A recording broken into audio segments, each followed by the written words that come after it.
This is the Big O Show. This is the Big O Show. More Life says, now that Tua looks like he kept his job, what do you say makes him special enough to build around him? Intelligence, accuracy, ball placement, and he has enough athleticism to play back there, and he has enough arm to make all the throws you want. But without an offensive line, without a running game, and without a coaching staff on offense, he's not going to succeed.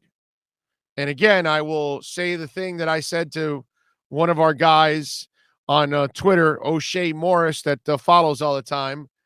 I'm not here to go grab a elite quarterback that he can mask what you got, what you're missing. No. You go and sign Tom Brady, but then you still add Gronk and you still add the running back, what's his name, Fournette, and you add Antonio Brown and all that. And you still added stuff to a team that already had Mike Evans, Godwin, OJ, and Cameron Brate, right? And Ronald Jones II. But you still added more. And if you have Pat Mahomes, well, okay, so you have Pat Mahomes and you won your title. But then you lost your guys on the offensive line and you go back to the title game and you get your ass kicked. Well, wait a minute. I thought Mahomes was so good that he can cover up all that. Oh, no, he can't, because nobody can cover up an offensive line. So it's about building a team. And some of you out there, you got to stop with focusing on the quarterback.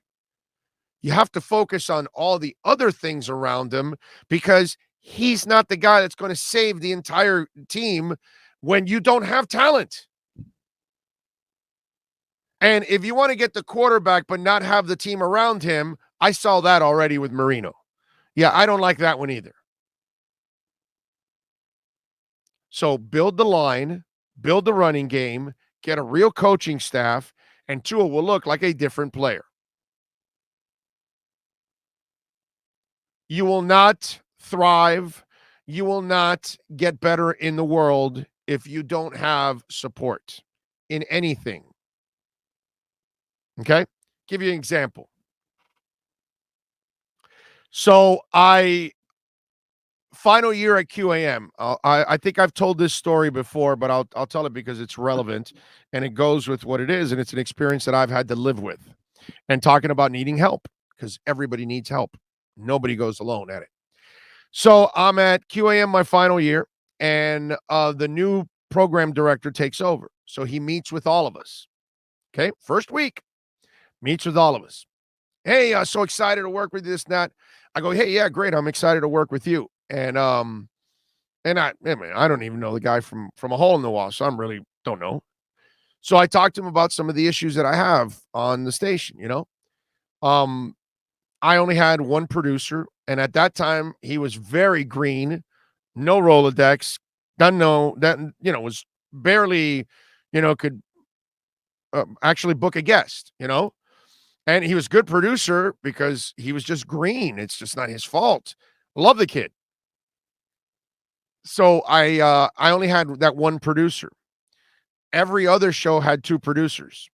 Not only did they have two producers, but most shows have 2 and 3 hosts. I'm a solo guy. All right. So obviously it's a lot more work for me to do a show and carry an audience than 2 or 3 people. It's a lot easier for them, right? Most of those people can't do what I do because they can't do a show by themselves. So I had one producer and I'm the host. All the other shows, except for Joe Rose, okay? Joe had also a co-host and he had 2 producers. But except for Joe, I outproduced every other show on 560 and 790. I'm talking about this. Sponsors. Okay? So I beat everybody down on the rest of the station, but they all have 2 producers and they have multiple hosts on it. So I said, hey, listen, I need to get an experienced producer that can help me and book guests. And he goes, oh, well, no, we can't do that. It's not in the budget. I'm like, oh, wait a minute. What do you mean it's not in the budget? I got like 15 sponsors. Only Joe Rose produces more money than I do. Well, that's not how it works. I go, what do you mean that's not how it works? And then that's when I had a problem because the clown was coming over from 790, right? And he had a morning show that had like 3 guys on it and 2 producers, and they barely had any live spots. In fact, I don't think they had a live spot. Okay. So I produced more in 1 hour in 1 week than that entire show does in a month. So you don't have money for a producer for our show that produces a lot more than your morning show, your midday show, your afternoon show, all of that. I told him straight up, again, it's not a good thing to be honest with people sometimes, but that's not who I am. I've never been that guy. I'll tell you to your face what I'm thinking, no matter what. That's just the way I am. That's the way I've always been. So I go, so wait a minute. I produce more money than all the shows on both stations, except for Joe Rose, and you can't put a producer on a booking producer on my show? Okay. So I walked out of there knowing I was going to get fired 11 months later.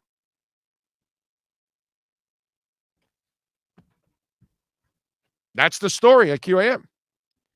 So it's like, they can manipulate anything they want and they can try to, go against you. So, 11 months later, he calls me to the, HR office, and that's when my life actually begun again. And I was smiling and laughing and loving it. The HR guy was freaking out. Like, are you all right? Because I've never seen anybody this happy about getting fired. I go, man, you know what 11 months of hell is when you know you're not being supported and all you're doing is being constantly screwed over? So, you know what I mean? You need support, man. I don't care if you're Tua. I don't care if you're Lamar Jackson. I don't care if you're Ryan Tannehill. I don't care if you're Pat Mahomes. I don't care if you're Dan Marino. All right? The late, great Don Shula failed to provide the support Marino needed. And Marino can mask all you want, but he ain't going to mask you all the way to the title because it's a team game. Peyton Manning won a Super Bowl, and what was it, 2016, whatever, with the Broncos? That dude couldn't throw the ball more than 10 yards. His arm was shot, like dead. And he won a Super Bowl because he had a team. So get me a coaching staff and get me a team, and then your quarterback can shine. So that's your long story right there about support. Got to have support, man. Doesn't matter who the hell you are. None of us are special enough that we can carry everything, a business, whatever, you name it. Part of the reason why I tried first really quick to try to get some real support to keep Onside going, but I wasn't going to kill myself on it because in the end, dude, I can't carry a whole station. I'm not that superstar, dude. I'm not Neil Rogers. You know what I mean? I'm not Levy. I know my place.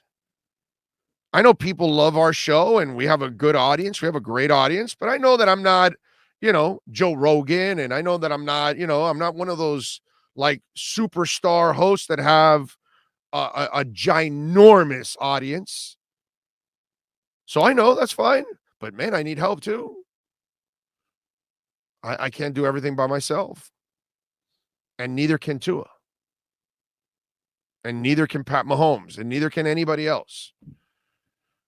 Because while Pat Mahomes is doing it, he is doing it with Tyreek freaking Hill and Travis Kelce.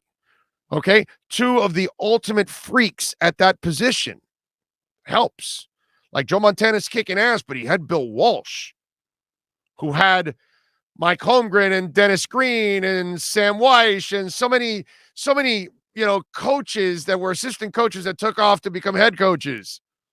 And then you look on the field and there's Jerry Rice, the greatest receiver of all time. And John Taylor was pretty good. And Brent was an amazing tight end. So it's just, Roger Craig was a Pro Bowler. Just to think that you do it by yourself. That's why when somebody told me, last week, the whole thing with with Marino, and I said, well, Marino couldn't win a title because he didn't have the help. But yet Greasy has 25% the talent of Marino. He didn't have to mask jack crap because he had a great running game, a great coaching staff, a great offensive line, and a monster defense. He just had to do his job. Let's build a team. And then everything else will fall into place. It's what needs to happen.